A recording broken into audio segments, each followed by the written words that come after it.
mendukung program swasembada pangan, pemerintah Provinsi Sulawesi Selatan melaunching program Mandiri Benih dengan melepas bantuan Mandiri Benih senilai 106 miliar rupiah. Program yang dimulai tahun 2022 ini menjadikan Sulawesi Selatan sebagai pemasok beras tertinggi di Indonesia. Gubernur Sulawesi Selatan Andi Sudirman Sulaiman melepas penyaluran bantuan Mandiri Benih senilai 106 miliar rupiah lebih kepada seluruh petani di Sulawesi Selatan.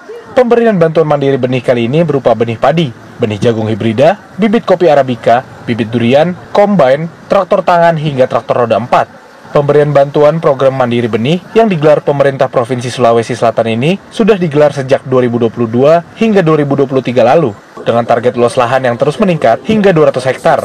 Untuk saat ini pemerintah Sulawesi Selatan sudah menyalurkan bantuan 5 juta kilogram benih padi yang diserahkan ke 9.000 lebih kelompok tani se-Sulawesi Selatan, termasuk penyaluran 900.000 lebih benih bibit ke sejumlah daerah, diantaranya Kabupaten Sopeng, Bone, dan Sidrap. Ada sekitar 5.000 ton atau sekitar 5 juta kilogram untuk 200.000 hektar. Itu ekuivalen dengan sekitar 75 miliar benih yang kita tangkar sendiri di Sulawesi Selatan.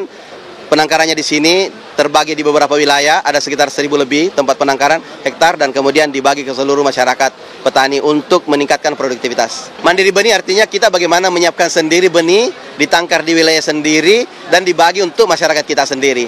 Bukan ditangkar di kampung luar, karena memiliki karakteristik tanah yang berbeda, cuaca yang berbeda, kemudian daya tumbuh yang berbeda. Kalau ditanam di tempat sendiri kayak di Maros, ditangkar di Maros, di Luwu, ditangkar di Luwu, ditanam di Luwu, kemudian di Bulukumba, ditangkar di Bulukumba dan ditanam di Bulukumba. Itu akan lebih kuat, lebih adaptif terhadap cuaca dan pewilayan komoditasnya.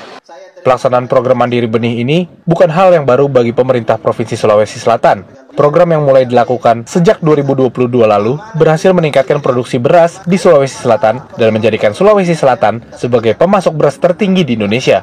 Berdasarkan data statistik menyebutkan bahwa produksi beras di Sulawesi Selatan di tahun 2025 diperkirakan mencapai 3,10 juta ton. Ini mengalami peningkatan 12,05% dari tahun sebelumnya, yakni sekitar 2,67 juta ton. Pelaksanaan program Mandiri Benih yang dilaksanakan oleh pemerintah Provinsi Sulawesi Selatan ini dilaksanakan untuk mendukung program swasembada pangan yang dicanangkan oleh Presiden Prabowo Subianto. Dari Makassar, Sulawesi Selatan, tim TV One mengabarkan.